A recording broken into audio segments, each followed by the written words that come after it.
બપોરના લગભગ 1 વાગ્યાના સમયે મોહનજી જ્યારે પણ પોતાના ઓફિસમાંથી ઘરે પાછા આવતા હતા ત્યારે તેમના મહોલ્લાના બધા જ બાળકો સ્કૂલમાં જતા હોવાથી આખું મહોલ્લું સુમસાન રહેતું હતું. પરંતુ દરરોજ તેમને એક એવો બાળક મળી જતો હતો જે તેમની પાસે ભીખ માંગતો રહેતો અને કહેતો, બાબુજી, બહુ જોરથી ભૂખ લાગી છે, થોડા પૈસા આપી દો. મોહનજીને તેના પર દયા આવી જતી અને તેઓ તેને દરરોજ ક્યારેક 50 તો ક્યારેક 100 રૂપિયા આપી દેતા. પરંતુ એક દિવસ રેલવેના બધા કર્મચારીઓ હડતાલ પર ચાલી ગયા. મોહનજી પણ રેલવેમાં કર્મચારી હતા. હડતાલને કારણે મોહનજી ઓફિસ જવાને બદલે પોતાની પત્ની સાથે ઘરમાં જ રહેતા હતા. એક દિવસ કોઈ કામસર મોહનજી અને તેમની પત્ની બજારમાં ગયા તો રોજ જે રસ્તાથી તેઓ પાછા આવતા હતા તે રસ્તાથી ન આવી બીજા રસ્તાથી પાછા ફરી રહ્યા હતા. પરંતુ તે છોકરો રોજ મોહનજીના આવવાની રાહ જોતો રહેતો. જ્યારે બપોરથી સાંજ થવા લાગી ત્યારે તે છોકરો નિરાશ થઈને ત્યાંથી જવા લાગ્યો. ત્યારે જ તેને મોહનજી પોતાની પત્ની સાથે બીજા રસ્તેથી આવતા દેખાયા. તેણે જોરથી અવાજ લગાડ્યો, બાપુજી, બાપુજી. ત્યારે મોહનજીની પત્ની વિમળાજીને એનો અવાજ સંભળાયો. તેમણે પાછળ ફરીને જોયું તો ખબર પડી કે એક છોકરો તેમને અવાજ આપી રહ્યો છે અને હાથ બતાવીને રોકવાની કોશિશ કરી રહ્યો છે. ત્યારે વિમળાજીએ કહ્યું, હજી ગાડી રોકોને, કોઈ તમને અવાજ આપી રહ્યું છે. ત્યારે મોહનજીને યાદ આવ્યું કે આજે તો તેમણે તે છોકરાને પૈસા નહોતા આપ્યા. કદાચ એ જ અવાજ આપી રહ્યો હશે. તેમણે પોતાની ગાડી રસ્તાની બાજુમાં ઊભી રાખી અને તેની પાસે આવવાની રાહ જોવા લાગી. ત્યારે તે છોકરો નજીક આવ્યો ત્યારે તેમણે તેને 50 રૂપિયા કાઢીને આપી દીધા. વિમળાજી બોલ્યા, આને પૈસા કેમ આપી રહ્યા છો? ત્યારે તે છોકરાએ કહ્યું, મેડમ સાહેબ, મારું નામ રાજુ છે, હું અનાથ છું, મારા માતા પિતા નથી, એટલે હું ભીખ માંગીને ખાઉં છું. એટલું કહીને તેની આંખોમાં આંસુ આવી ગયા. વિમળાજીએ પોતાના પર્સમાંથી 500ના 4 નોટ કાઢ્યા અને તેને આપતા કહ્યું, લે બેટા, આ પૈસાથી કંઈક કામ કરજે, પરંતુ આજ પછી ક્યારેય ભીખ ન માંગતો. એકવાર ભીખ માંગવી એટલે 100 વાર મરવા જેવું છે. વિમળાજીની વાત રાજુના દિલને સ્પર્શી ગઈ. તેને તેના દ્વારા આપેલા બધા રૂપિયા પોતાની પેન્ટની ખિસ્સામાં રાખ્યા અને મનમાં અનેક સવાલ જવાબ કરતા કરતા આગળ વધવા લાગ્યો. જેમ જ તે થોડું દૂર ગયો તેણે જોયું કે એક માણસ, તેના બંને હાથ નહોતા, તે પોતાના પગથી જ એવા કરતબ બતાવી રહ્યો હતો કે તેના કરતબ જોવા માટે હજારો લોકો ભેગા થઈ ગયા હતા અને તાળીઓના ગડગડાટથી તેનો ઉત્સાહ વધારી રહ્યા હતા. તે માણસ સાથે આવેલ વ્યક્તિએ ત્યાં હાજર જનતાને માઇક દ્વારા જાહેરાત કરીને જણાવ્યું કે આના જન્મતા જ તેના મા બાપે તેને ઝાડીઓમાં ફેંકી દીધો હતો, કારણ કે આ વિકલાંગ હતો. એ સમયે હું ત્યાંથી પસાર થઈ રહ્યો હતો. મેં કોઈ બાળકના રડવાનો અવાજ સાંભળ્યો તો ખબર પડી કે એ બાળક બીજું કોઈ નહીં પરંતુ આપણો આ મુન્નો હતો. તેમણે તેને એટલા માટે ફેંકી દીધો હતો જેથી તેમને આથી છુટકારો મળી જાય અને આ નાનકડી જાન થોડા સમયમાં તડપીને મરી જાય. પરંતુ તેઓ એ નથી જાણતા કે મરનાર કરતા બચાવનાર મોટો હોય છે. રાજુએ તેની આ કહાની સાંભળી તો તેને પોતાની જ કહાની લાગી, પરંતુ રાજુએ વિચાર્યું કે ભગવાને તેના બંને હાથ છીનવી લીધા છે, છતાં પણ તે કેટલા કુશળતાથી ખુશ રહીને લોકોને કરતબ બતાવે છે અને પૈસા કમાય છે. અને ભગવાનને તો મને બે સારા સલામત હાથ આપ્યા છે, તો હું ભગવાન પાસે ફરિયાદ કેમ કરું કે તેમણે મને અનાથ કેમ બનાવ્યો? વિચારવા માટે બુદ્ધિ આપી છે, કામ કરવા માટે હાથ અને ચાલવા માટે પગ અને જોવા માટે આંખો આપી છે, તો પછી મને તો કોઈ વસ્તુની કમી નથી. નહીં, આજથી હું ભીખ નહીં માંગુ. આજથી હું મહેનત કરીને જ ખાઈશ. જ્યારે એ માણસ વિકલાંગ હોવા છતાં મહેનતની કમાણી ખાઈ શકે છે તો હું કેમ નહીં? બસ પછી શું હતું? કહે છે ને કે જ્યાં ઈચ્છા હોય ત્યાં રસ્તો હોય છે. બસ એવું જ રાજુ સાથે પણ થયું. રાજુ કંઈક વિચારતો આગળ વધી રહ્યો હતો કે રસ્તામાં તેને બટાટાની ભરેલો એક ઠેલો દેખાણો. તે તેની પાસેથી પસાર થઈ રહ્યો હતો ત્યારે તેણે જોયું કે એ ઠેલાવાળો ખૂબ જ પરેશાન દેખાઈ રહ્યો હતો. તેણે તેને પૂછ્યું, શું થયું ચચ્ચા? તમે બહુ પરેશાન દેખાઈ રહ્યા છો. કંઈક થયું છે શું? ત્યારે તે માણસ પોતાનું મોઢું છુપાવીને રડતા બોલ્યો, હમણાં જ મારા ઘરેથી ફોન આવ્યો છે કે મારા પિતાજીનું અવસાન થઈ ગયું છે અને મેં કાલે જ આ બધા બટેકા ખરીદ્યા છે. હવે પોતાના ઘરે જવા માટે મારા પાસે પૈસા નથી. હવે હું શું કરું? કોની પાસે મદદ માંગુ? મને કંઈ સમજાતું નથી. આવું કહીને તે માણસ ફરી રડવા લાગ્યો. રાજુ તેને શાંત કરતા બોલ્યો, ચચ્ચા, આ બટેકા કેટલાના છે? બેટા, એમ તો મેં આ 400માં ખરીદ્યા છે, પણ આ બધા વેચ્યા પછી મને લગભગ 500 મળી જાય. જો કોઈ મને 410 પણ આપી દે તો હું આ બધા બટેકા તેને આપી દઉં, પણ હું કોને કહું કે આ લઈ લ્યો? મને કંઈ સમજાતું નથી, તે માણસે કહ્યું. ત્યારે રાજુ બોલ્યો, ચચ્ચા, મારા પાસે આખા 410 છે. તમે ઈચ્છો તો 10 રૂપિયાનો નફો લઈને આ બધા બટેકા મને વેચી શકો છો. રાજુની વાત સાંભળી તે ઠેલાવાળો તો ખુશીથી ખીલી ઉઠ્યો. તેણે ખુશી રાજુને ઠેલો સહિત બધા બટેકા આપી દીધા અને પૈસા લઈને ત્યાંથી ચાલ્યો ગયો. હવે રાજુ એ બટેકા લઈને ત્યાં ગયો જ્યાં તે રાત્રે સૂતો હતો. તેનું પોતાનું તો કોઈ ઘર નહોતું. તે એક નાની ઝૂંપડીમાં રહેતો હતો. તેણે તે ઠેલો ત્યાં જ ઊભો રાખી દીધો. આખી રાત્રે ઉંદરો બટેકા મજાથી ખાતા રહ્યા. સવારે ઉઠીને જ્યારે રાજુએ જોયું તો ઘણા બટેકા અડધા અધૂરા થઈ ગયા હતા. તેણે તેમને કાઢીને અલગ કર્યા અને કેટલાય બટેકા સડી પણ ગયા હતા. એટલે રાજુને ઘણું નુકસાન થયું. છતાં પણ તેણે હિંમત હારી નહીં. તેના કાનમાં એ જ શબ્દો ગુંજી રહ્યા હતા, ભીખ માંગવી એટલે 100 વાર મરવા જેવું છે. એટલે તેણે મનમાં નક્કી કરી લીધું હતું કે ભલે તેને જેટલી પણ મહેનત કરવી પડે તે કરશે, પણ ભીખ નહીં માંગે. બીજા દિવસે જ્યારે એ બટેકા વેચવા ગયો ત્યારે તેને મુશ્કેલીથી 200 રૂપિયા મળ્યા. રાજુ 400ના બદલે 200 રૂપિયા મળતા થોડો નિરાશ તો થયો, પરંતુ તેણે ફરી પોતાનું મન મજબૂત કર્યું અને વિચાર્યું કે તેને શાકભાજીનો નહીં પરંતુ કંઈ બીજો ધંધો કરવો જોઈએ. તે ખાલી ઠેલો ધકેલતો માર્કેટ તરફ ચાલ્યો ગયો. સવારે જતા તેણે જોયું કે એક ચાના ઠેલા પર બહુ ભીડ લાગેલી હતી. તે પણ ત્યાં જઈને શાંતિથી ઊભો રહીને જોવા લાગ્યો કે એ ચા વાળો કેવી રીતે ચા બનાવે છે અને લોકો ચાને કેટલી પસંદ કરે છે. તેણે એ દિવસે ત્યાંથી ચા ખરીદી અને પી, એ જોવા માટે કે ચાનો સ્વાદ કેવો છે અને એ ચામાં શું નાખે છે. ત્યારબાદ તેણે ચા વાળાને પૂછ્યું કે ચચ્ચા, તમે આ ચાનો ધંધો ક્યાંથી શરૂ કરો છો? ત્યારે ચા વાળાએ જણાવ્યું કે આ ધંધો તો પોતાના પિતાજી પણ કરતા હતા. રાજુએ વિચાર્યું કે એટલે જ તેઓ એટલી કુશળતાથી ચા બનાવે છે, પરંતુ શું હું એટલી કુશળતાથી ચા બનાવી શકીશ? તેણે એ ચા વાળાને પૂછ્યું કે શું હું પણ આ ધંધો કરી શકું? ત્યારે તે ચા વાળા સજ્જને કહ્યું કે હા બેટા, કરી તો શકે, પરંતુ અહીં આસપાસ નહીં, કારણ કે બધા ગ્રાહકો તો મારા પાસે જ આવશે, કારણ કે મારો ઠેલો ઘણો જૂનો છે. એટલે તું આવું કર, બજારના બીજા છેડે પોતાનો ઠેલો લગાવી દે. રાજુ તે સજ્જનની વાત સાંભળી ખૂબ ખુશ થયો અને એ જ દિવસે પોતાનો ઠેલો લઈને બજારના બીજા છેડે ચાલ્યો ગયો. ચા બનાવવા માટેના બધા સામાનની વ્યવસ્થા કરવા લાગ્યો અને ત્યાં જ પોતાનો ઠેલો લગાવી દીધો અને પોતાના રહેવાની પણ વ્યવસ્થા કરી લીધી. હવે તે પોતાની જૂની ઝૂંપડીમાં સૂવા માટે પણ જતો નહોતો. હવે રાજુ દરરોજ વહેલી સવારે ઉઠતો, નાહી ધોઈને ભગવાનની પૂજા કરતો, ભગવાનનું નામ લઈને જ આગળ વધતો, ચા પણ બનાવતો. રાજુ સવારે રોજ જોરથી બોલતો રહેતો, આવો આવો, ચા પીને પોતાનો શુભ દિવસ બનાવો. શું લઈને આવ્યા છો અને શું લઈને જશો?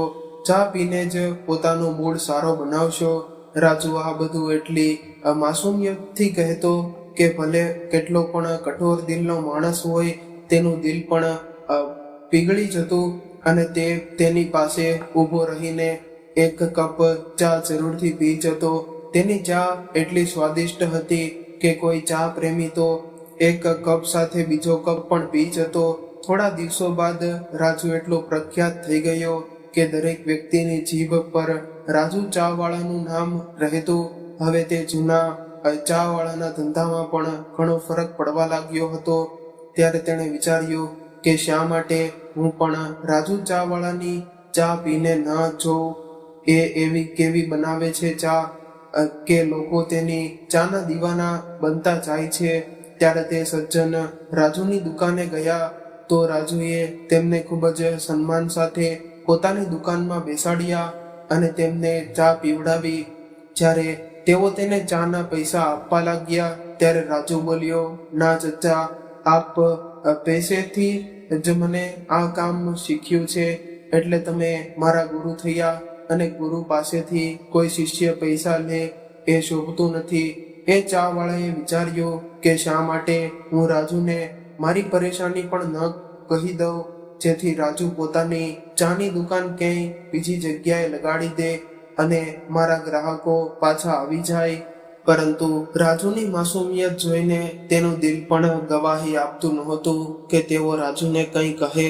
પરંતુ તેમનો ઉદાસ ચહેરો જોઈને રાજુ જ બોલી પડ્યો, શું વાત છે ચચ્ચા, તમે ઉદાસ લાગી રહ્યા છો?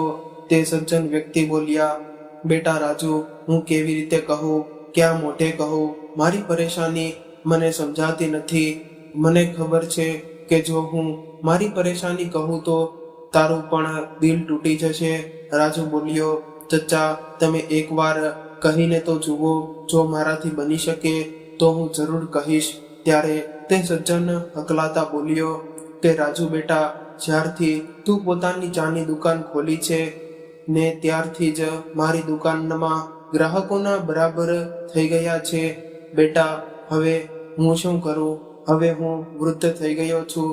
આના સિવાય બીજું કામ મને આવડતું નથી અને અહીંથી મારું ઘર પણ નજીક પડે છે, એટલે હું અહીં નજીકમાં જ પોતાનો ચાનો ઠેલો ચલાવવા માંગુ છું. મેં તો વિચાર્યું હતું કે મારી દુકાનને કારણે તારી દુકાન નહીં ચાલે, એટલે જ મેં તને મારી પાસેથી દુકાન દૂર રહેવાની લગાવવાની સલાહ આપી હતી. પરંતુ મને શું ખબર હતી કે તેનો ઉલટો થવાનો છે. એટલું કહીને તેઓ પોતાનું મોઢું લટકાવીને શાંતિથી ઊભા રહી ગયા. રાજુ ચહેકતા ચહેરા સાથે તેમના ચહેરાને પોતાના બંને હાથમાં લઈને કુંડળીએ બેસી ગયો અને બોલ્યો, બસ એટલી જ વાત છે ચચ્ચા, આ પરેશાની તો આપણે ચપટીમાં હલ કરી દઈએ. એ કેવી રીતે બેટા? અરે ચાચા, મારું તો ન ઘર છે કે ન પરિવાર. હું મારો ઠેલો લઈને બીજા બજારમાં ચાલ્યો જઈશ. તમે મજાથી તમારો ધંધો જમાવીને નિશ્ચિત થઈને કામ કરતા રહેજો. રાજુની વાતો સાંભળીને તે ચા વાળો આશ્ચર્યચકિત થઈને રાજુને જ જોતો રહી ગયો. તેનું મોઢું ખુલ્લું ને ખુલ્લું રહી ગયું. તેમના મોઢેથી એક પણ શબ્દ ન નીકળ્યો અને તેઓ રાજુને મનમાં ઘણા આશીર્વાદ આપતા આપતા શરમથી માથું ઝુકાવીને ત્યાંથી ચાલ્યા ગયા. રાજુએ બીજા જ દિવસે પોતાનો બધો સામાન લીધો અને બીજા શહેરમાં રસ્તો પકડી લીધો. હવે તે ત્યાંથી ક્યાં જાય એ પણ તેને સમજાતું નહોતું. એ દિવસે તેણે પોતાના મા બાપની ખૂબ જ ખોટ અનુભવી રહી હતી કે કાશ આજે તેના માતા પિતા હોત તો તેનું પણ પરિવાર હોત અને તે પણ કહી શકતો હોત કે મારું પણ પરિવાર છે, અને પોતાના પરિવાર વાળાઓને પૂછત કે હવે તે ક્યાં જાય. પરંતુ અફસોસ કે તેને પોતાનું કહેવા માટે કોઈ નહોતું. પછી તેણે પોતાને હિંમત આપી અને મનમાં નક્કી કર્યું કે એક દિવસ તે પણ સમય બદલીને રહેશે.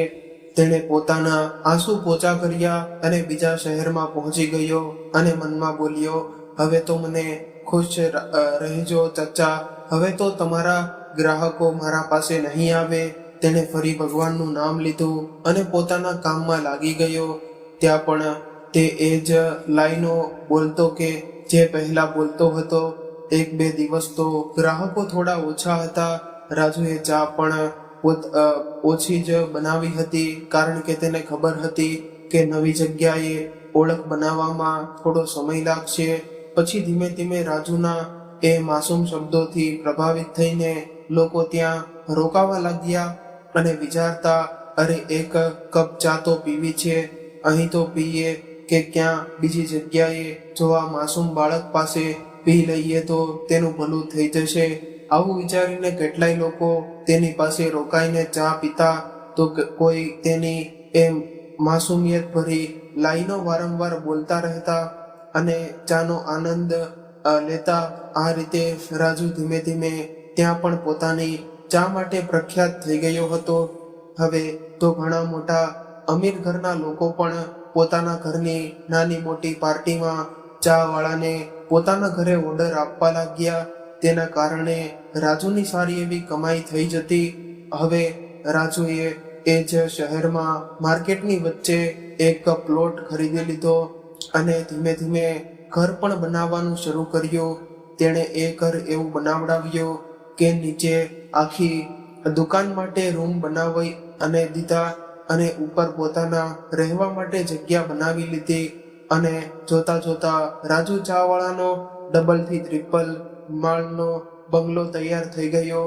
હવે તેના માટે સારા સારા ઘરોમાંથી સંબંધો પણ આવવા લાગ્યા. તેણે એક સુશીલ અને સંસ્કારી છોકરી જોઈને લગ્ન પણ કરી લીધા. બીજી તરફ મોહનજી અને વિમળાજી ધીમે ધીમે વૃદ્ધ થઈ ગયા હતા. તેમણે પણ પોતાના બંને દીકરાઓને ખૂબ ભણાવ્યા, લખાવ્યા અને આટલા લાયક બનાવી દીધા કે બંને દીકરા મોહિત અને રોહિત પોતાના પગ પર ઊભા થઈ ગયા. બંને દીકરા પોતાના માતા પિતાથી દૂર બીજા શહેરમાં રહેતા હતા. જ્યારે પણ વિમળાજીનું મન પોતાના પુત્રો અને પૌત્રીઓને મળવાનું થતું, ત્યારે તેઓ પોતાના પતિ મોહનજીને વારંવાર તેમને મળવા જવા કહેતા. ત્યારે તેઓ તેમને મળવા માટે દીકરા વહુ પાસે લઈ જતા, પરંતુ દીકરા વહુ તો તહેવારોમાં પણ તેમને મળવા આવતા નહોતા. જ્યાં સુધી મોહનજી રેલવેમાં નોકરી કરતા હતા, ત્યાં સુધી દીકરા વહુ દરેક તહેવારે તેમને મળવા આવતા, તેમના માટે ભેટો લાવતા. પરંતુ જ્યારથી મોહનજી નિવૃત્ત થઈ ગયા, ત્યારથી તો દીકરા વહુની નજરોમાં તેઓ બંને કબાડ જેવી વસ્તુ બની રહ્યા છે.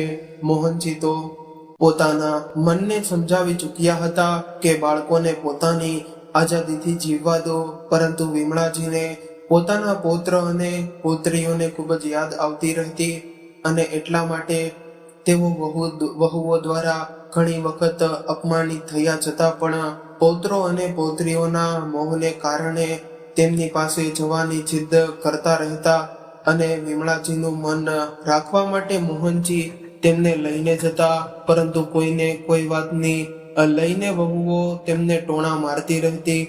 મોહનજી વિમળાજીના મોહ માયામાં જોઈને આશ્ચર્યચકિત થઈ જતા. જે સ્ત્રી પોતે આખી જિંદગી બીજા લોકોને આત્મસન્માનનો પાઠ ભણાવતી રહી, એ જ સ્ત્રી આજે માત્ર પોતાના પુત્ર અને પૌત્રીઓની એક ઝલક માટે પોતાના દીકરા વહુઓનું એટલું અપમાન પણ ખુશી ખુશી સહન કરી લે છે. લોકો સાચું જ કહે છે કે લોકોને મૂળ કરતા વ્યાજ વધારે પ્રિય હોય છે, અને આ વાત વિમળાજીએ સાચી સાબિત કરી દીધી. એવું વિચારીને મોહનજી સ્મિત કરી રહેતા. એવું નહોતું કે મોહનજીને પોતાના પુત્ર અને પૌત્રીઓથી પ્રેમ નહોતો, તેઓ પણ તેમને ખૂબ જ પ્રેમ કરતા હતા. એટલે જ તો તેઓ પણ વિમળાજીને ના પાડ્યા વગર પોતાના દીકરા વહુના ઘરે લઈને જતા. પછી ભલે વહુઓ તેમને 4 વાતો સંભળાવી દે, થોડા સમય માટે તેમને પણ ખરાબ લાગતું હતું, પરંતુ વિમળાજી એવું કહીને મરમનું કામ કરી દેતા કે અરે, પોતાના જ તો બાળકો છે, પોતાના લોકોની વાતનું શું ખરાબ માનવું, પછી શું હતું. મોહનજી પણ શાંતિથી ચૂપ થઈ જતા. પરંતુ હદ તો ત્યારે થઈ ગઈ જ્યારે બંને દીકરા વહુ પોતાના પિતાજી પાસે આવીને રડતા રડતા બોલ્યા કે પપ્પા, અમારી નોકરી છૂટી થઈ ગઈ છે, કારણ કે બોસનું કહેવું છે કે અથવા તો અમુક દિવસો માટે વિદેશમાં રહો, નહીં તો આ નોકરી છોડી દો. હવે અમે અમારા પરિવારને છોડીને વિદેશ તો થઈ નથી શકતા ને, એટલે અમે તમારી પાસે મદદ માંગવા આવ્યા છીએ કે તમે અમારા રિટાયરમેન્ટના પૈસા અમને આપી દો તો તમારી બહુ મોટી મહેરબાની થશે. અને હવે તમે લોકો પણ રોજ રોજ વૃદ્ધ થવા જઈ રહ્યા છો તો તમને પણ દીકરા, વહુ અને નાતી પોતરાના સાથની જરૂર પડશે જ. એટલે આજથી તમે બંને અમારાથી કોઈ એકના ઘરે રહી જશો. મોહનજી ખૂબ જ અનુભવી વ્યક્તિ હતા. તેમણે વિચાર્યું કે આજ સુધી જેમણે અમને એકવાર પણ પોતાના ઘરમાં માન સન્માન આપ્યું નહીં, એ જ બાળકો આજે કેટલી મીઠી મીઠી વાતો કરીને અને આદર બનાવીને અમને સાથે રહેવાની વાત કરી રહ્યા છે. પરંતુ વિમળાજી તો પોતાના દીકરા વહુની વાતોમાં આવી ગઈ અને પોતાના ભોળાપણાને કારણે તેમણે ચાલાકી સમજી નહીં અને તેઓ પોતાના પતિને કહેવા લાગી કે બાળકો સાચું તો કહે છે જી, હવે આપણે વૃદ્ધ થઈ ગયા છીએ તો આજે નહીં તો કાલે આપણને પોતાના બાળકોના સાથની જરૂર પડશે જ ને. તો કાલની રાહ શા માટે જોવી? આજે જ તો આપણે બાળકોને સમયસર પૈસા આપી દઈએ તો તેઓ પોતાના પરિવાર સાથે સાથે આપણા માટે પણ કંઈક સારું કરશે જ. વિમળાજીના વારંવાર કહેવા પર મોહનજી માની ગયા અને તેમણે પોતાના બધા પૈસા બંને દીકરાઓને સરખા વહેંચી દીધા અને બીજા જ દિવસે બંને પોતપોતાના પરિવારને લઈને જવા લાગ્યા. ત્યારે વિમળાજીએ બોલ્યા કે અરે બેટા, તમે તો બંને આ શું કરી રહ્યા છો? શું તમે લોકો પોતાના ઘરે જઈ રહ્યા છો? ત્યારે મોટા દીકરો મોહિત બોલ્યો કે હા માં, રાત્રે જ એક ડીલરનો ફોન આવ્યો હતો. જો હું આજે જ તેને નહીં મળું તો મેં જે રેટે ધંધાની વાત કરી છે એ કેન્સલ થઈ જશે, એટલે મને જવું પડશે. ત્યારે રોહિત પણ પોતાનો બેગ અને પોતાનો પરિવાર લઈને નીકળ્યો તો વિમલાજી બોલ્યા કે બેટા, શું તને પણ કોઈ ડીલરને મળવાનું છે? હા, નહીં માં, ખરેખર વાત એવી છે કે હું જે ઓફિસમાં કામ કરતો હતો ને એ બોસનો ફોન આવ્યો હતો, એટલે કહ્યું છે કે જો હું આજે જ મારું રાજીનામું આપું તો જ મને PF ના પૈસા મળશે, નહીં તો એક પણ પૈસો નહીં મળે, એટલે મને પણ જલ્દી જવું પડશે. ત્યારે વિમળાજી બોલ્યા કે અરે, એ બધું તો ઠીક છે, પરંતુ અમને બંનેને કોણ લઈને જશે એ વિશે શું વિચાર્યું છે તમે? ત્યારે બંને ભાઈઓ એકબીજાને જોવા લાગ્યા. ત્યારબાદ મોટો દીકરો મોહિત બોલ્યો, અરે માં, તમે ચિંતા શા માટે કરો છો? અમે લોકો આવીશું ને તમને લેવા. અને તમે લોકો ક્યાં કોઈ બીજાના ઘરે રહો છો કે તમને અમારી જેમ રૂમનું ભાડું આપવું પડે છે? અત્યારે તમે લોકો મજાથી રહો. અમારા માંથી જેને પણ સમય મળશે એ આવીને તમને લઈને જશે. ત્યારે વિમળાજી બોલ્યા કે અરે બેટા, આપણે બધા તો એક જ ઘરમાં હતા.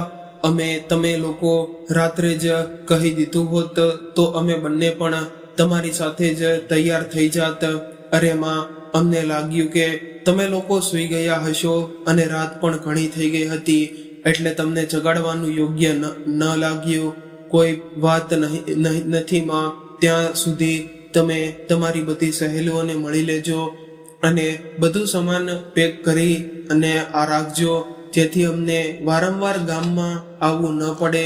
એટલું કહીને બંને દીકરા વહુઓએ વિમળાજીના પગ સ્પર્શ કર્યા અને નીકળી ગયા. વિમળાજી પોતાના દીકરાઓને ઘણા આશીર્વાદ આપી રહી હતી કે તેમના બાળકો કેટલા સમજદાર થઈ ગયા છે. ત્યાં સુધી મોહનજી ઊંઘમાંથી જાગ્યા પણ નહોતા. જ્યારે તેઓ ઉઠ્યા ત્યારે જોયું કે આખું ઘર શાંત અને સૂનું લાગી રહ્યું હતું.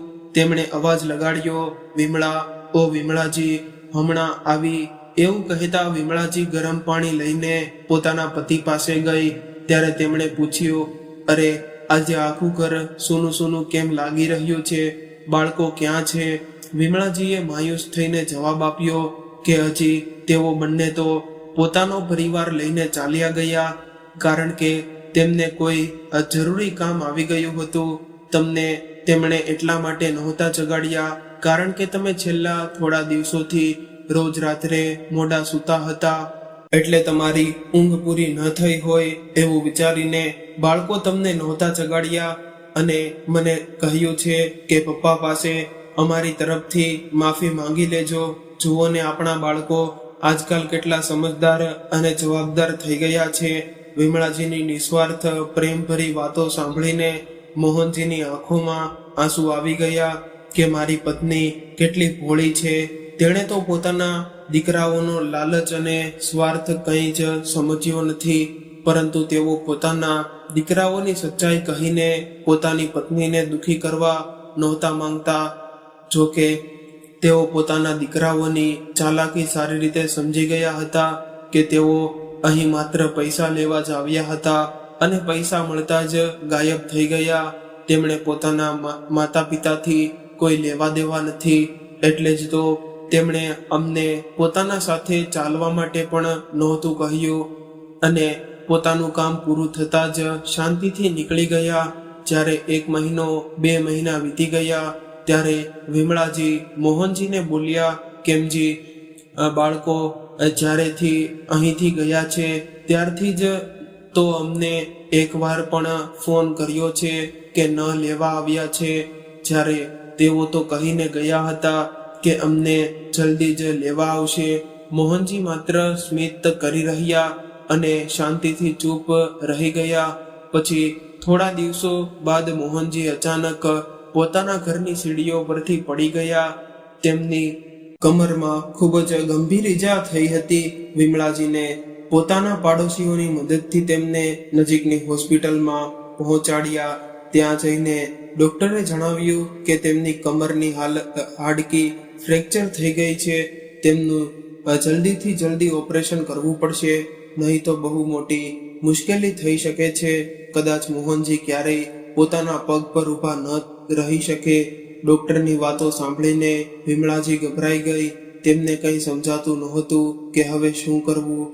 તેમના પાસે જેટલા પૈસા હતા ત્યાં સુધી તો તેમણે મોહનજીનો ઈલાજ કરાવ્યો, પરંતુ જેમ જેમ પૈસા ખતમ થવા લાગ્યા તેમ તેમ તેઓ વધુ ગભરાવા લાગી.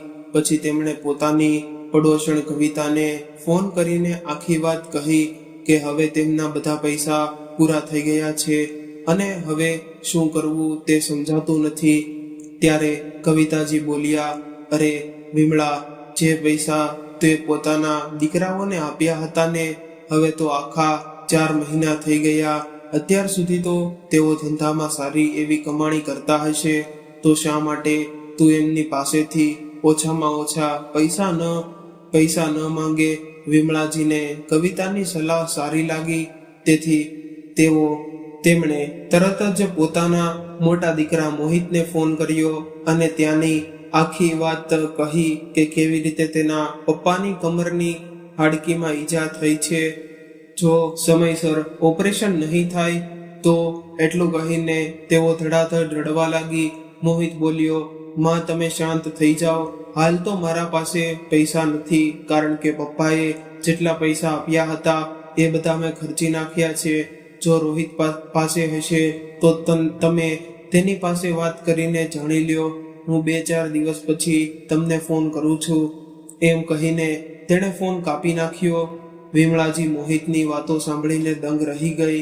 તેમને વિશ્વાસ જ નહોતો આવી રહ્યો કે જેમને તેઓ આજ્ઞાકારી, સમજદાર અને જવાબદાર દીકરા માનતી હતી એ સમય આવતા આવો જવાબ આપશે.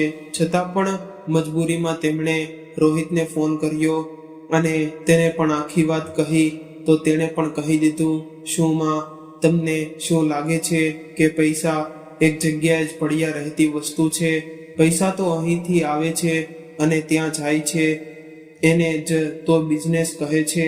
મેં તો બધા પૈસા બિઝનેસમાં લગાવી દીધા છે. હવે તમે અચાનક પૈસાની માંગ કરી રહ્યા છો, તો હું ક્યાંથી લાવીને આપું? મારા પાસેથી પૈસાની આશા ન રાખતા અને પોતાના પિતાની તબિયત વિશે પૂછ્યા વગર જ ફોન કાપી નાખ્યો. હવે વિમળાજીને સમજાતું નહોતું કે તેઓ શું કરે, જેમના માટે તેમણે પોતાનું બધું લૂંટી દીધું. એ જ બાળકો સમય આવતા પોતાના માતા પિતાને આંખો બતાવી રહ્યા હતા. આ બધું વિચારીને તેઓ બિલખીને રડવા પડ્યા. છતાં બિલખી બિલખીને રડી પડી, છતાં પણ તેમણે હિંમત હારી નહીં અને પોતાના બધા ગહેના અને દાગીના વેચીને પોતાના પતિનો ઈલાજ કરાવતી રહી.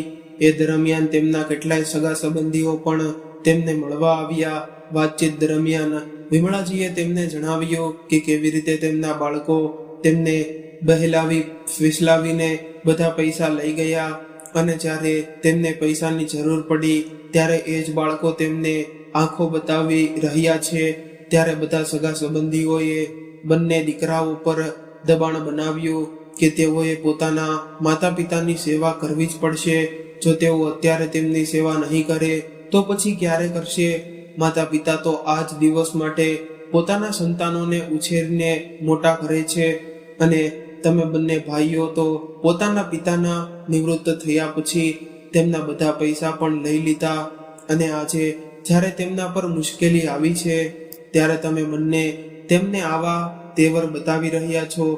આ તો બહુ ખોટી વાત છે. તમારે અત્યારે જ તમારા પિતાને પોતાના સાથે લઈને જવા પડશે, નહીં તો અમને બીજો રસ્તો પણ આવડે છે. આવા લોકો દ્વારા ધમકી આપવામાં આવતા મોટા દીકરા મોહિતે મન ન હોવા છતાં પોતાના પપ્પા મમ્મીને પોતાના ઘરે લઈ ગયો, કારણ કે તેની પત્ની રીના ઘરમાં જ રહેતી હતી અને રોહિત પત્ની ઓફિસ જતી હોવાથી તે તેમની સેવા કરી નહોતી શકતી. હવે મોહનજીને સારા હોસ્પિટલમાં ભરતી કરાવવામાં આવ્યા. ત્યાંની ફી અને દવાઓનો ખર્ચો ખૂબ જ વધારે હતો. મોહિત તો માત્ર 8 દિવસમાં જ ખર્ચો કરીને થાકી ગયો. તેણે તો હાથ ઊંચા કરી દીધા અને પોતાની માને સ્પષ્ટ કહી દીધું, માં, પપ્પાના બહુ ખર્ચા છે, હું આટલો ખર્ચો ઉઠાવી શકતો નથી. ત્યારે વિમળાજી બોલ્યા, બેટા, રોહિતને કહીને તેની પાસેથી પણ મદદ લઈ લેને, તેને પણ તો તારા પપ્પાએ પૈસા આપ્યા છે. વિમળાજી એટલું કહેતા જ મોહિતનો ગુસ્સો ફાટી નીકળ્યો.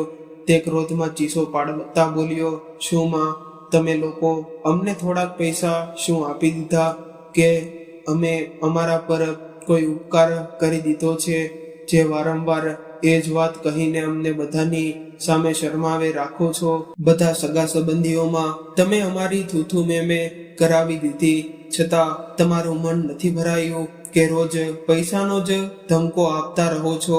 કેટલા પૈસા જોઈએ છે તમને? કહી દો, હું અત્યારે જ આપી દઉં અને અહીંથી હમણાં જ નીકળી જાઓ અને ક્યારેય તમારું મોઢું પણ મને બતાવશો નહીં. એમ કહીને તે બૂમો પાડતો ત્યાંથી ચાલ્યો ગયો. બિચારી વિમળાજી આંસુ વહેડાવતી ત્યાં બેઠી રહી. ત્યારે તેમની વહુ રીના આવી અને બોલી, લે બુઢિયા, હવે પડી ગઈ ને તારા કળેજામાં ઠંડક? તને તો બસ બહાનું જોતું કે મારા પતિને ટોણા મારવાનું બહુ ઘમંડ છે ને પોતાના પૈસાનો, તો હવે એ પૈસાને જ ખાઈને રહેવું. અને ખબરદાર, જો ફરીથી મારા ઘરમાં પગ પણ મૂક્યો તો. એમ કહીને તે પણ પોતાના રૂમમાં ચાલી ગઈ. વિમળાજી પોતાના દીકરા વહુના આવા વર્તનથી સ્તબ્ધ રહી ગઈ. તેમને સમજાતું નહોતું કે હવે શું કરવું. તેમણે ઝડપથી ઘરના બધા જ કામ કર્યા અને પોતાના પતિ માટે ટિફિનમાં થોડી રોટલી અને શાક લઈને હોસ્પિટલમાં જવા નીકળી ગઈ. ત્યાં જઈને પોતાના પતિને રોટલી શાક ખવડાવ્યું.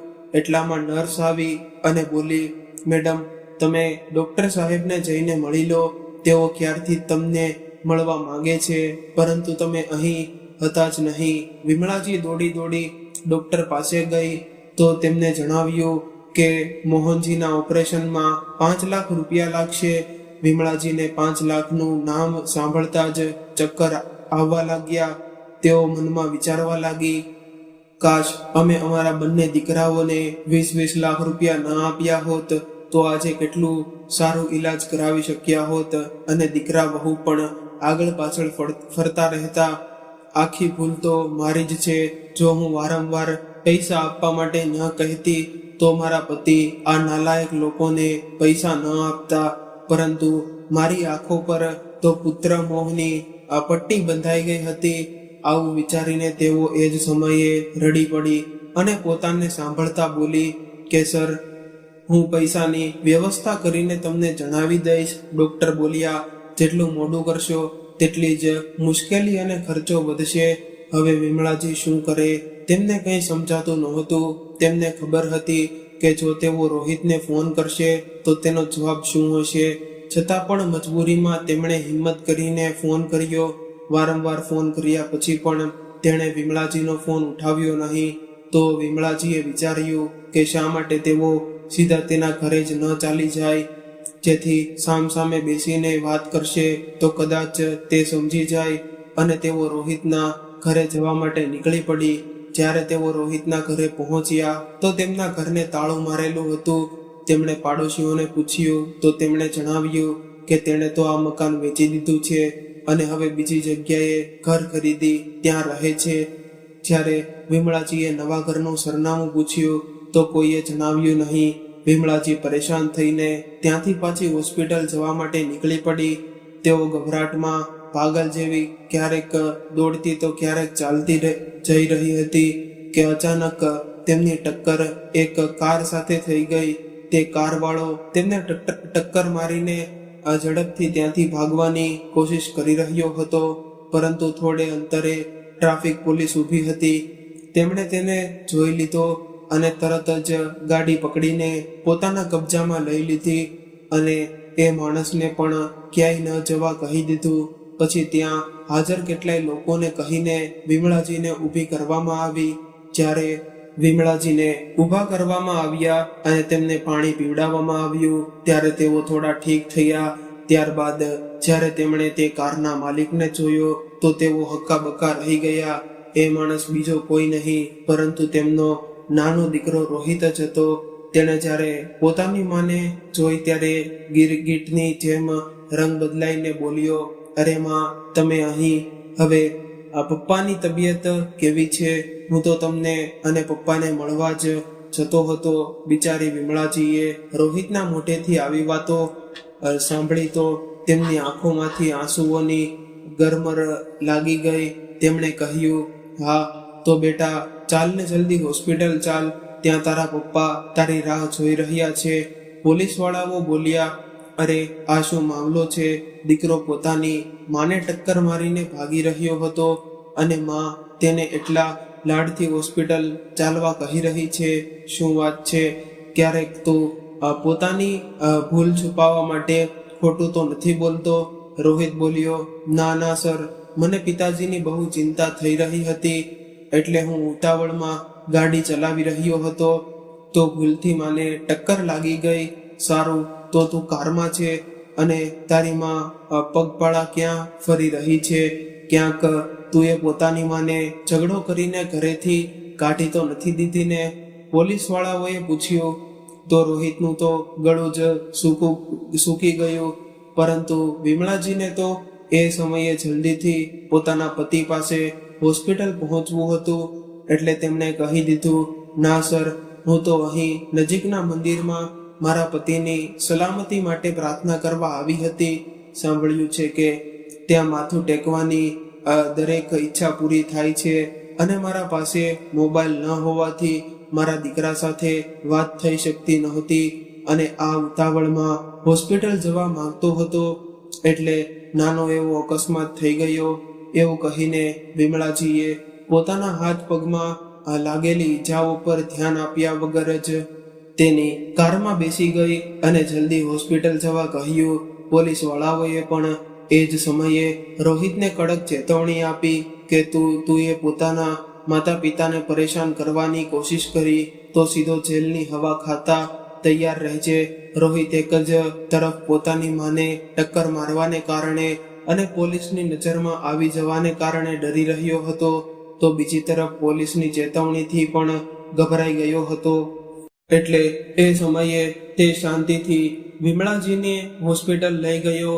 વિમળાજી સાથે થયેલો અકસ્માત અને મજબૂરીમાં પોતાના પિતા પાસે જવું, ત્યાં જઈને તેણે જોયું તો મોહનજીને ઓપરેશન થિયેટરમાં લઈ જવામાં આવી ચૂક્યા હતા. વિમળાજીએ તેમની આસપાસ બેડ પર પડેલા દર્દીઓના અટેન્ડરને પૂછ્યું તો તેમણે જણાવ્યું કે તેમને ઓપરેશન માટે લઈને ગયા છે. ત્યારે વિમળાજીએ કાઉન્ટર પર જઈને પૂછ્યું કે તેમની ફી કોણે ભરી તો તેમણે જણાવ્યું કે રાજુ નામના એક સજ્જને ફી ભરી છે અને દવા ગોળી માટે વધારાના 10,000 રૂપિયા પણ જમા કરાવી દીધા છે, જેથી તમને પછી કોઈ તકલીફ ન પડે. તેમણે તમારી ઘણી રાહ જોઈ પણ તમે આવ્યા જ નહીં, એટલે તેઓ ચાલ્યા ગયા. વિમળાજી વિચારતા વિચારતા પરેશાન થઈ ગઈ કે આ રાજુ કોણ હશે, જેણે આમ અજાણ્યા લોકો માટે એટલી મોટી ફી ભરી દીધી. હું તો કોઈ રાજુને ઓળખતી પણ નથી. પછી તેમણે રોહિતને રાજુ વિશે પૂછ્યું તો તેણે પણ નામાં માથું હલાવી દીધું. ત્યારબાદ થોડા સમય પછી રોહિતના પિતાને ઓપરેશન થિયેટરમાંથી બહાર લાવવામાં આવ્યા. રોહિત પોતાના પિતાને મળ્યો અને પોતાના ઘરનું સરનામું પોતાની માને આપીને ત્યાંથી નીકળી ગયો. થોડા દિવસો બાદ મોહનજીને હોસ્પિટલમાંથી રજા મળી ગઈ. વિમળાજીએ મોહિતને ફોન કર્યો તો તેણે કહી દીધું કે આટલા દિવસો સુધી તો મારા ઘરે રહ્યા, હવે રોહિતના ઘરે જાઓ. ત્યારબાદ વિમળાજીએ પોતાના નાના દીકરા રોહિતને ફોન કર્યો તો તેણે કહ્યું કે અમે બંને અમારી ડ્યુટી પર ગયા છીએ, તમે લોકો ઓટોમાં બેસીને આવી જાઓ. વિમળાજીએ તેમનું ઘર ક્યારેય જોયું પણ નહોતું, છતાં તેમણે ઓટોવાળાને સરનામું કહ્યું તો તે તેમને એ સરનામે પહોંચાડી ગયો. હવે બંને પતિ પત્ની પોતાના દીકરા બહુના ઘરે આવવાની રાહમાં તેમના ઘરના બહાર જ ભિખારીઓની જેમ ભૂખ્યા તરસ્યા બેઠા હતા. જ્યારે તેમની વહુ મીરા સાંજે આવી અને તેમને પોતાના ઘરની બહાર બેઠેલા જોયા તો તેમને જોતા જ ગુસ્સાથી ભરાઈ ગઈ. તેણે ઝડપથી ઘરની ચાવી ખોલી અને તેમને અંદર આવવા કહ્યું. જ્યારે તેઓ અંદર આવ્યા તો તે તેમના પર વરસી પડી. તમે લોકો સાંજ થતા પછી આવી શકતા નહોતા. તમને ખબર હતી ને કે ઘરમાં આખો દિવસ કોઈ રહેતું નથી, બાળકો પણ સ્કૂલ પછી ટ્યુશનમાં જાય છે. આજે તમારા જેવા ફટીચર લોકોને કારણે અમારા પાડોશીમાં તેઓ અમારી નાક કપાઈ ગઈ.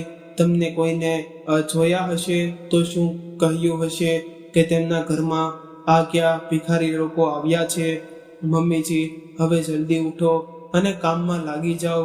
હું તો આખો દિવસ કામ કરીને થાકી ગઈ છું અને તમે તો હોસ્પિટલમાં માત્ર ખુરશી જ તોડી હશે, એટલે હવે બતાવો તમારી તાકાત.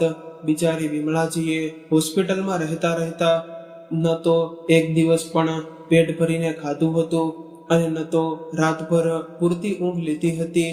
છતાં પણ તેઓ પોતાનું દુઃખ કોને કહે, એટલે તેઓ શાંતિથી કોઈ વાદ વિવાદ કર્યા વગર કામમાં લાગી ગઈ. તેમણે સૌથી પહેલા ઘરમાં ઝાડુ માર્યું, પછી સિંકમાં પડેલા વાસણો સાફ કર્યા. ત્યાં સુધી વહુએ ચા બનાવી તો બધાએ ચા પીધી. એટલામાં રોહિત પણ આવી ગયો. પોતાની માને કામ કરતા જોઈ તો તેણે કહ્યું, અરે માં, તમે ઘરમાં આવતા જ કામ કરવાનું શરૂ કરી દીધું, આજે તો આરામ કરી લેતા.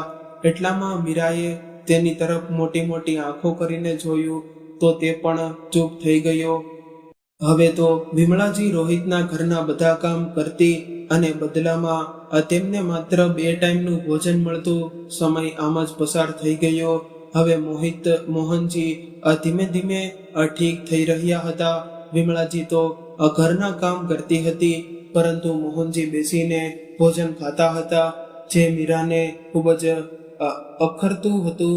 તેથી તેણે પોતાના પતિને કહ્યું કે શા માટે તમારા પપ્પાને લોકોના ઘરમાં ગાર્ડનિંગ કામ કરવા મોકલી દેવામાં ન આવે. ઘરે તો કરે જ છે, એ જ રીતે બીજાના ઘરમાં કરશે તો 4 પૈસા પણ આવશે અને તેમનું મન પણ લાગેલું રહેશે. રોહિત બોલ્યો, જો તને જે સારું લાગે તે કર. મીરાએ બીજા જ દિવસે પોતાની પાડોશણની આંટીને કહીને મોહનજીને તેમના ઘરે મોકલી દીધા અને કહ્યું કે આ અમારા ગામના નોકર છે, હવે અમારી પાસે કામ કરવા આવ્યા છે, એટલે બીજાના ઘરે પણ કામ હોય તો જણાવજો. મોહનજીને પણ લાગ્યું કે જેમ પોતાના ઘરના છોડ વૃક્ષોની સંભાળ રાખું છું તેમ ત્યાં પણ રાખી દઈશ તો મારો સમય પણ પસાર થઈ જશે. તેઓ જાણતા નહોતા કે તેમની વહુએ તેમને નોકર બનાવીને ત્યાં મોકલ્યા છે. ત્યારે ત્યાં આંટી આવી અને બોલી કે દાદા, તમારા દીકરા બહુ નથી શું કે તમને આ ઉંમરમાં પણ લોકોના ઘરમાં કામ કરવું પડે છે? મોહનજી બોલ્યા, ના ના, તમને ગેરસમજ થઈ છે, રોહિત મારો દીકરો જ છે.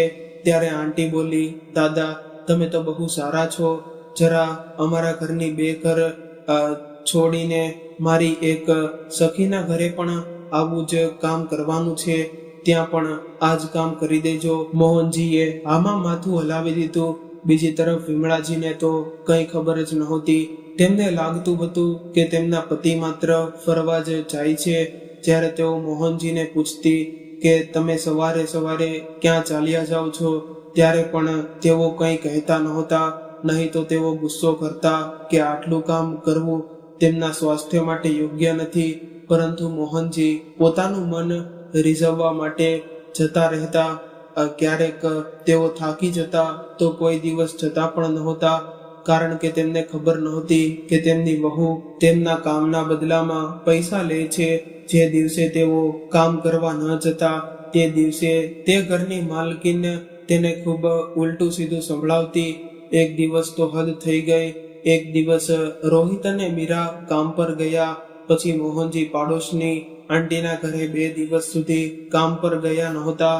તો તે ધડાધડ તેમના ઘરે આવી ગઈ અને જોર જોરથી બૂમો પાડવા લાગી, અરે ખુશ બુઢ્ઢા, કેટલા દિવસ કામ પર ન આવવાનો ઈરાદો છે? નોકર છે તો નોકરની જેમ રીતે રહીજે, નહીં તો જો હું તારી માલકીન પાસે ફરિયાદ કરી દઈશ ને તો તને અને તારી પત્નીને એક દિવસ પણ પોતાના ઘરમાં નહીં રાખે. સમજ્યો? મેં તો તારા કામને જોઈને પહેલેથી એડવાન્સમાં પૈસા આપી દીધા છે અને તું તેનો નાજાયત ફાયદો ઉઠાવી રહ્યો છે.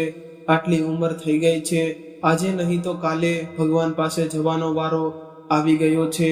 શું મારું કર્જ લઈને મરવા માંગે છે? લાલચી ક્યાંનો બુઢ્ઢો! આણે પોતાના ગામમાં પણ આવું જ કર્યું હશે, એટલે જ તો આને અને એની પત્નીને પોતાના ઘરથી શું પોતાના ગામમાંથી પણ કાઢી મૂક્યા હશે. એટલે જ તો પોતાના જૂના માલિકના તળવા ચાટી રહ્યા છે. આ બંને તેની આવી વાતો સાંભળીને બંને પતિ પત્ની સ્તબ્ધ રહી ગયા. વિમળાજીને સમજાતું નહોતું કે એ આવી વાતો શા માટે કરી રહી છે. છતાં પણ વિમળાજી બોલ્યા, જો બહેનજી, રોહિત અમારો દીકરો છે, અમે તેના માતા પિતા છીએ. તમને કોઈ ગેરસમજ થઈ હશે એટલે તમે આવી વાતો કરી રહ્યા છો. ત્યારે એ પાડોશણ વિમળાજીને મારવા માટે હાથ ઊંચો કરવા લાગી અને બોલી કે મને બહેનજી કહેવાની તારી હિંમત કેવી રીતે થઈ? નોકરાણી છે, નોકરાણી છે, નોકરાણીની જેમ પોતાની હદમાં રહેજે, એમ કહીને તે મારવા લાગી. ત્યારે મોહનજીએ તેનો હાથ પકડી લીધો અને કહ્યું કે હા મેડમજી, અમે ખરેખર નોકર જ છીએ. તમારી જેવા અમીર લોકો સાથે વાત કરવાની અમારી ઓકાત નથી, પરંતુ તમને પણ મારી પત્નીને મારવાનો કોઈ અધિકાર નથી. અમારા માલકીન આવશે ત્યારે તમે વાત કરી લેજો. ત્યારે તે બોલી, અરે હું તો તમારા ભલા માટે જ તેઓ ગયા પછી આવી હતી કે તેમને તમારી કરતૂતો વિશે ખબર ન પડે અને તેઓ તમને પોતાના ઘરેથી ધક્કા મારીને બહાર ન કાઢી મૂકે. પરંતુ તમે લોકો તો એટલા મૂર્ખ છો કે પોતાના જ પગ પર કુહાડી મારી રહ્યા છો. તો અમે શું કરીએ? સારું, હવે તો મીરા આવ્યા પછી જ વાત કરીશ. પછી જોતી જોજો કે તે તમારો શું હાલ કરે છે. તેનો હોબાળો સાંભળીને ઘણા લોકો તેમના ઘરમાં ભેગા થઈ ગયા અને આ બુઢા બુઢીની તો એકલ જ સટિયાઈ ગઈ છે એવું કહીને લોકો હસી રહ્યા હતા. તેમની પાડોશણે પોતાના ઘરે જઈને મીરાને ફોન કરીને આખી વાત કહી દીધી. મીરા પણ પોતાના સાસુ સસરા પર ખૂબ ગુસ્સે હતી. બીજી તરફ તેના સાસુ સસરા પણ મીરા પર ગુસ્સે હતા કે તે તેમને નોકરાણી કેવી રીતે કહી શકે. મીરા જ્યારે પોતાના ઘરે આવી તો આખું ઘર સાફ સુથરું હતું. તેણે વિમળાજીને કહ્યું કે માજી, ચા બનાવીને લાવો. વિમળાજી બોલ્યા, માલકીન હમણાં લઈને આવી અને પોતાના આંસુ પોછા કરતા કરતા ચા બનાવીને તેના રૂમમાં લઈ ગઈ. એટલામાં રોહિત પણ આવી ગયો. વિમળાજી બોલ્યા કે માલિક, તમારા માટે પણ ચા લઈને આવું શું? રોહિત બોલ્યો, આ શું બોલી રહ્યા છો માં? ત્યારે મીરા બોલી કે સાચું તો કહી રહી છે, તેમને નોકર બનવાનો જ શોખ છે, તો અમે શું કરી શકીએ. ત્યારબાદ તેણે એ દિવસથી બધી વાતો વધારી ચડાવીને કહી અને એ પણ જણાવ્યું કે તેણે તેમને નોકર કેમ કહ્યા, કારણ કે આ બંને પહેલા જ દિવસે જ્યારે અમારા ઘરની બહાર બેઠા હતા ત્યારે બધાએ તેમને જોઈ લીધા હતા અને મને પૂછતા હતા કે આ લોકો કોણ છે, તો હું શું જવાબ આપતી. એટલે મેં તેમને નોકર કહી દીધા, જેથી તેમના સાથે સાથે અમારી પણ ઇજ્જત બચી રહે. તેમાં મેં શું ખોટું કર્યું? અમે અમારા ઘરમાં તેમને માતા પિતાનું સન્માન તો આપીએ જ છીએ ને. હવે બહારના લોકો તેમને નોકર માને કે પરિવારના સભ્ય તમને ઓળખે તેમાં શું ફરક પડે? રોહિત બોલ્યો કે હા માં, મીરા સાચું જ તો કહી રહી છે. પોતાના દીકરાની વાતો સાંભળીને બંને પતિ પત્ની અવાક રહી ગયા. જ્યાં તેમણે લાગ્યું હતું કે તેમનો દીકરો તેમનો પક્ષ લેશે, ત્યાં તેણે તો પોતાની પત્નીનો જ પક્ષ લઈને તેમને એક જ પળમાં પરાયા બનાવી દીધા. બંને માતા પિતા તેને કંઈ કહી શક્યા નહીં અને પોતાના રૂમમાં ચાલ્યા ગયા. એ રાત્રે તેમણે ભોજન પણ ન કર્યું, પરંતુ કોઈએ તેમને ભોજન તો શું પાણી માટે પણ પૂછ્યું નહીં. મોડી રાત્રે જ્યારે મોહનજીને તરસ લાગી ત્યારે તેમણે જગ ઉઠાવીને જોયું તો તેમાં પાણી નહોતું. તેઓ પાણી લેવા માટે જેમ જ રસોડામાં જવા લાગ્યા ત્યારે તેમણે જોયું કે તેમના દીકરા વહુના રૂમની લાઇટ ચાલુ હતી અને તેમને તેમની વાતો સંભળાઈ રહી હતી. રોહિત, હું તો કહું છું કે આ બુઢા બુઢીને રસ્તામાંથી જ હટાવી દઈએ, પછી ન રહેશે બાસ કે ન વાગશે બાંસુરી. ત્યારે રોહિત બોલ્યો, યાર, પરંતુ માના એક્સિડન્ટ પછીથી તો પોલીસે મને કડક ચેતવણી આપી છે કે તેમને કંઈ ન થવું જોઈએ, નહીં તો તેમને કંઈ પણ થશે તો સીધે શંકા મારી ઉપર જ આવશે. સમજ્યું? મીરા બોલી, અરે મારા ભોળા પતિદેવ, મેં તેનો પણ ઇંતજામ કરી રાખ્યો છે. મેં મારી સખી પાસે કહીને તેમના પાગલ હોવાનો સર્ટિફિકેટ પણ બનાવડાવી રાખ્યો છે અને કેવી રીતે તેમને પાગલ સાબિત કરવાના છે એ પણ તેણે મને સમજાવી દીધું છે. રોહિત બોલ્યો, કેવી રીતે? ત્યારે મીરા બોલી, અરે યોગ્ય સમય આવવા દે તો તે આ બંને પોતે જ પોતાને પાગલ સાબિત કરી દેશે. જોતા જોજો, હું તેમના પર ખોટો આરોપ લગાવીને પણ એટલી ભોળી બની જઈશ કે એ બુઢો ગુસ્સાથી તિલમિલ ઉઠશે અને એ બુઢિયા પોતાના પતિનો જ પક્ષ લેશે. બસ આપણું કામ બની જશે. તેમને પાગલ સાબિત કરવા માટે એટલું જ પૂરતું રહેશે. પછી બધા આસપાસ વાળા જ કહેશે કે તેમને પાગલખાને મોકલી દો, પરંતુ અમે એવું બતાવશું કે ના, આ બંને ઘણા દિવસોથી અમારા ઘરે કામ કરે છે, એટલે અમને તેમની સાથે લાગણી થઈ ગઈ છે. અમે તેમને માતા પિતાની જેમ રાખીએ છીએ, એટલે અમે જ તેમને પોતાના ઘરે રાખીને સેવા કરશું અને પછી કોઈ સારો મોકો જોઈને તેમને એવી મોત આપીશું કે એક કાનને બીજા કાનથી ખબર પણ નહીં પડે અને તેની કેવી રીતે અંજામ આપવો એ વિશે પણ મેં વિચાર કરી લીધો છે. કારણ કે આ બુઢાને જેટલી પેન્શન મળે છે એથી વધારે તો તેની દવાઓમાં ખર્ચો થઈ જાય છે અને કામ કરવા કહો તો હોબાળો ભરે છે. એટલે હવે આ બંને મારી સહન શક્તિની બહાર છે. વહુની આવી વાતો સાંભળીને મોહનજી જેવો ક્યારેય બે દીકરાના પિતા હોવા પર ગર્વ કરતા હતા, આજે એ જ પિતા પોતાના જ દીકરા વહુની સાજિશનો શિકાર બની રહ્યા હતા. તેમની આંખોમાંથી આંસુ વહેવા લાગ્યા અને તેઓ પાછા પોતાના રૂમમાં જઈને બેઠા. પછી તેમણે વિમળાજીને ઉઠાડી અને આખી વાત કહી અને પૂછ્યું, તારો એક્સિડન્ટ ક્યારે થયો હતો અને કોણે કર્યો હતો? ત્યારે વિમળાજીએ એક દિવસની આ બધી વાત જણાવી કે કેવી રીતે તે રોહિતની કાર સાથે અથડાઈ હતી અને પોલીસે તેને શું કહ્યું હતું. મોહનજી સમજી ગયા કે રોહિત તેમને કઈ મજબૂરીમાં પોતાના પાસે રાખી રહ્યો છે, નહીં તો તેમને પોતાના પાસે એક સેકન્ડ માટે પણ ન રાખે. પોતાની બેઇજ્જતી કરાવવાને અને બેમોત મરવાને કરતા એમ સારું બંનેએ વિચાર્યું કે શા માટે રાતોરાત ક્યાંય ચાલ્યા ન જઈએ. આખરે વહુ પાસે તો પાક્કા પુરાવા હતા કે અમે બંને પાગલ છીએ. બંને પોતાની આંખોમાં આંસુ લઈને એ જ સમયે ત્યાંથી નીકળી ગયા. જતા પહેલા તેમણે જોયું કે તેમના દીકરા વહુના રૂમની લાઇટ બંધ થઈ ગઈ છે, એટલે કે તેઓ બંને સૂઈ ગયા છે. એવું વિચારીને બંને શાંતિથી ત્યાંથી નીકળી ગયા. ઘરેથી નીકળીને તેઓ એક હોટલ પાસે પહોંચ્યા. હોટલનો માલિક સવારે ચા નાસ્તો બનાવવા માટે આગ સળગાવી રહ્યો હતો. વિમલાજીએ કહ્યું કે બેટા, થોડું પાણી મળશે? શું એ દિવસે તે માણસ આગ સળગાવવામાં મોડો પડી ગયો હતો. તેણે તેમને દાંટીને ભગાડવાની કોશિશ કરી કે હજી તેણે પાણી ભર્યું નથી. બંને ત્યાં બેસીને તેને જોતા રહ્યા. જ્યારે તે કોઈ કામસર અંદર ગયો ત્યારે વિમલાજીએ આગ સળગાવી દીધી. તે માણસ બહુ ખુશ થઈ ગયો, કારણ કે તેને આગ સળગતી નહોતી. પછી તેણે ખુશ થઈને તેમને ચા અને પાણી બંને મફતમાં આપ્યા. પછી બંને આગળ વધ્યા તો જોયું કે રેલવે સ્ટેશન પર એક મોચીની દુકાન પાસે કેટલાય બ્રશ અને પોલીસની સામાન પડેલો છે. મોહનજીએ તેને ઉઠાવ્યા અને થોડે દૂર જઈને બેસી ગયા. એક સજ્જન આવ્યા અને બોલ્યા કે બાબા, મારા જૂતા જલ્દી પોલિશ કરી દો, મને ઇન્ટરવ્યૂ માટે જવું છે.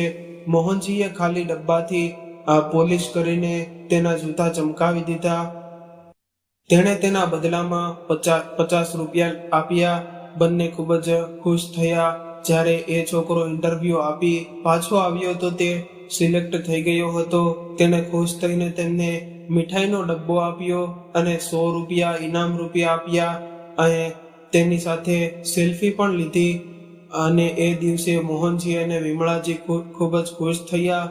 હવે બંને વિચારવા લાગ્યા કે શા માટે આ પૈસાથી પોતાના ગામમાં ન ચાલ્યા જઈએ. જ્યારે તેઓ પોતાના ગામ પહોંચ્યા તો ખબર પડી કે તેમના બંને દીકરાઓએ તેમનું ઘર અને ખેતર બધું વેચી દીધું છે. પોતાના દીકરાઓની આ કરતૂતથી બંને ખૂબ જ દુઃખી થયા. હવે તેઓ ગામમાં રહીને શું કામ કરતા, કારણ કે ગામમાં બધા લોકો તેમની બહુ ઇજ્જત કરતા હતા, કેમ કે તેઓ સરકારી નોકરી કરતા હતા અને તેમના બંને દીકરા શહેરમાં રહેતા હતા. એટલે લોકો માનતા હતા કે તેમને પૈસાની કોઈ કમી નથી. તેથી તેઓ ગામમાં કોઈના ઘરે મજૂરી પણ કરી શકતા નહોતા અને દીકરાઓને છેતરપિંડીથી તેમના એકાઉન્ટને પોતાના એકાઉન્ટ સાથે જોડી દીધા, જેથી તેઓ પોતાની પેન્શનના પૈસા પણ કાઢી ન શકે. હવે મજબૂરીમાં પોતાની ઇજ્જત બચાવવા અને પેટ ભરવા માટે તેમને ફરી શહેરમાં આશરો લેવો જ પડ્યો. રડતા રડતા બંને ફરી બીજા શહેરમાં ચાલ્યા ગયા, જેથી પોતાના દીકરાઓનું મોઢું પણ ન જોવું પડે. હવે ત્યાં બંને પતિ પત્ની ફૂલ વેચવા લાગ્યા. તેમના ફૂલ કોઈ લેતું તો કોઈ નહોતું લેતું. ક્યારેક તેમને ભોજન મળતું તો ક્યારેક નહોતું પણ મળતું.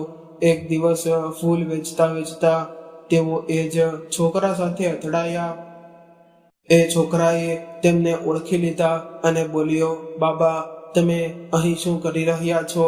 તમે તો પહેલા એવું કહ્યું હતું કે. ત્યારે મોહનજી બોલ્યા, બેટા, પેટ શું શું નહીં કરાવતું. હવે તો અમે લોકો આ શહેરમાં રહીએ છીએ. અમે એટલે તમારી પત્ની પણ. હા બેટા, એ જો ત્યાં બેઠી છે તેની તબિયત સારી નથી, એટલે આજે શાંતિથી બેઠી છે, નહીં તો એ પણ મારા આ કામમાં મદદ કરતી. ત્યારે એ છોકરો કહ્યું કે બાબા, તમે ખરાબ ન માનો તો એક વાત કહો, શું તમારા પરિવારમાં કોઈ નથી? મોહનજી બોલ્યા, બેટા, કહેવા માટે તો મારા બે દીકરા છે, પોત્રો પોતરીઓ છે, પરંતુ પોતાનું કહેવા માટે કોઈ નથી. તો બાબા, તમે તેમના પર કેસ કેમ નથી કરતા? બેટા, પોતાના જ બાળકો પર કેસ કરીને શું જીતવું? એ કરતા મરી જવું સારું. એ જ વિચારીને કેસ નથી કર્યો. અને એ દિવસની વાત મોહનજીની આંખો સામે ફિલ્મની જેમ ફરી વળવા લાગી કે જો હું તેમના પર કેસ પણ કરું તો એ લોકો મને પાગલ સાબિત કરીને કેસ જીતી લેશે અને પોતાના જ બાળકો સાથે કેસ લડીને શું જીવવું? એમ વિચારીને મોહનજીએ બીજી રાહ પકડી લીધી અને એ છોકરો પોતાના રસ્તે ચાલ્યો ગયો. જ્યારે એ છોકરો પોતાના ઘરે ગયો ત્યારે પોતાની પ્રોફાઇલ ફોટો જોઈ રહ્યો હતો. તેમાં એ ફોટો પણ હતો જેના પર તેના પિતાની નજર પડી. ફોટો જોઈને એ ચોંકી ગયો. તેણે કહ્યું કે અરે બેટા રમણ, આ ફોટો તું કોના સાથે લીધો છે, ફરી બતાવતો. રમણે ફરી ફોટો બતાવ્યો. રમણના પિતા બીજો કોઈ નહીં પરંતુ એ જ અનાથ રાજુ હતો, જેને વિમળાજીએ 400 રૂપિયા આપીને કહ્યું હતું કે ભીખ માંગવી એટલે 100 વાર મરવા જેવું છે. તેણે ફોટો જોઈને કહ્યું કે અરે આ તો એ જ બાબુજી છે જેઓના કારણે હું અહીં સુધી પહોંચ્યો છું. તેણે પૂછ્યું કે આ તને ક્યાં મળ્યા? ત્યારે રમણે તેના વિશે આખી વાત કહી. જ્યારે રાજુ તો તેમને દરરોજ યાદ કરીને ભગવાનની જેમ તેમની પૂજા કરતો હતો અને તેમના નાલાયક દીકરાઓને તેમની આવી દુર્દશા કરી દીધી. રાજુ બોલ્યો, બેટા શું તું મને અત્યારે જ તેમની પાસે લઈ જઈશ? નહીં તો એ લોકો ક્યાં બીજે ચાલ્યા જશે. રમણ બોલ્યો, પપ્પા એ લોકો ક્યાંય નહીં જાય, અત્યારે રાત થઈ ગઈ છે, કાલે સવારે જઈશું. પરંતુ રાજુના મનમાં ભારે ઉથલ પાથલ મચી હતી. તેને હવે 1 મિનિટ પણ રાહ જોવી સહન નહોતી થતી. એટલે તેણે કહ્યું, ના બેટા, મારું મન બહુ બેચેન થઈ રહ્યું છે. ખબર નહીં મારા બાબુજી કઈ હાલતમાં હશે, મને અત્યારે જ લઈ ચાલ. રાજુની જીદ સામે રમણ કંઈ બોલ્યો નહીં અને તેને લઈને ચાલ્યો ગયો. એ જ સમયે પોલીસની ટીમ રેલવે સ્ટેશન પર જેટલા પણ બેસહારા, બેઘર અને લાવારીસ લોકો હતા તેમને બચાવ કેન્દ્રમાં લઈ જઈ રહી હતી. એટલે તેમને પોલીસની ગાડીમાં બેસાડવામાં આવી રહ્યા હતા. ત્યારે રાજુ મોહનજીને અવાજ આપતો દોડ્યો, બાબુજી, બાબુજી. મોહનજીને એ અવાજ જાણીતો લાગ્યો એટલે એ અવાજ તરફ નજર કરી તો જોયું કે કોઈ અધેડ ઉંમરનો માણસ તેમની પાછળ દોડતો આવી રહ્યો છે. જ્યારે તે નજીક આવ્યો ત્યારે પણ મોહનજી તેને ઓળખી શક્યા નહીં. પરંતુ જ્યારે તેમણે રમણને જોયો તો બોલ્યા કે અરે બેટા, તું આ સમયે અહીં શું કરી રહ્યો છે? અરે આ કોણ છે? માફ કરજે બેટા, મેં તમને ઓળખ્યા નહીં. એટલું કહીને તેઓ થોડા દૂર થવા લાગ્યા. ત્યારે રાજુ તેમના પગમાં પડીને રડતા રડતા બોલ્યો કે બાબુજી, હું તમારો રાજુ, તમે તમારા રાજુને ઓળખ્યા નહીં. અને અમ્માજી, તમે જ તો મને ભીખ માંગવાની રોક્યો હતો અને આજે તમારા જ આશીર્વાદથી હું એક લાયક માણસ બની શક્યો છું. લો બાબુજી, અમ્માજી, હવે તમારો દીકરો તમને પોતાની મહેનતની કમાણી ખવડાવશે. તેમાં ભીખનો 1 રૂપિયો પણ નથી, પરંતુ અમ્માજીએ આપેલા 400 રૂપિયા અને બાપુજીએ આપેલા 10 રૂપિયાથી શરૂ કરેલા ધંધાથી જ તમારો દીકરો આજે આ મુકામ સુધી પહોંચ્યો છે. અર્થાત તમારા 410 રૂપિયાનું વ્યાજ જ હવે તમારા વૃદ્ધાવસ્થામાં સહારો બનશે. મોહનજી અને વિમળાજીની આંખોમાં આંસુ આવી ગયા અને બંને રાજુ સાથે તેના ઘરે ચાલ્યા ગયા. ત્યાં જઈને જોયું તો રાજુની 3 માળની બિલ્ડિંગ કોઈ બંગલાથી ઓછી લાગતી નહોતી.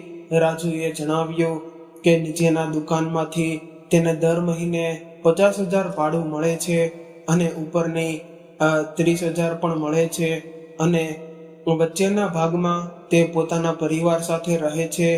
મોહનજી અને વિમળાજી બંનેની પ્રગતિ જોઈને ખૂબ ખુશ થયા. હવે રાજુ અને તેનો પરિવાર મોહનજી અને વિમળાજીની ખૂબ જ સેવા કરવા લાગ્યા. હવે તેઓ બંને પહેલા કરતાં પણ વધારે ખુશ રહેવા લાગ્યા. એટલે તેમને હવે વધુ દવાઓની પણ જરૂર પડતી નહોતી. આ દરમિયાન રાજુએ તેમને જણાવ્યું કે હોસ્પિટલમાં તેમના ઓપરેશનનું બિલ પણ તેણે જ ભર્યું હતું, કારણ કે તે સમયે તે પોતાની પત્ની સાથે કોઈને મળવા ગયો હતો અને તેને ખબર પડી કે પૈસાને કારણે તમારો ઈલાજ થઈ શકતો નથી. જ્યારે તે ફરીથી ગયો ત્યારે તમને લોકો ત્યાંથી જઈ ચૂક્યા હતા. બીજી તરફ રોહિતને કેન્સરની બીમારી થઈ ગઈ એટલે તે હોસ્પિટલમાં ભરતી થઈ ગયો. તેની નોકરી છૂટી ગઈ. મીરા તેનું ધ્યાન રાખવા માટે હોસ્પિટલમાં જ રહેવા લાગી તો તેની પણ નોકરી છૂટી ગઈ. તેમણે જેટલા પણ પૈસા બચાવ્યા હતા એ બધા ખર્ચાઈ ગયા. અહીં સુધી કે તેમનું ઘર પણ વેચાઈ ગયું, તેમના બાળકોનું ભણતર પણ અધૂરું રહી ગયું. મીરાને આ બધાનો એટલો મોટો આઘાત લાગ્યો કે તે પાગલ થઈ ગઈ. જ્યાં તે પોતાના સાસુ સસરાને પાગલ બનાવવા નીકળી હતી ત્યાં પોતે જ પાગલ બની ગઈ. રોહિતે જોયું કે હવે તેના બાળકો પણ તેની પાસે આવતા નહોતા, ન તો તેની ખબર પૂછતા હતા કે તે પોતાની પત્નીની હાલત જોતો, પોતાની બીમારી વિશે વિચારતો અને બાળકોની ચિંતા કરતો. આ બધું વિચારીને તે સુકાઈને કાંટો બની ગયો હતો.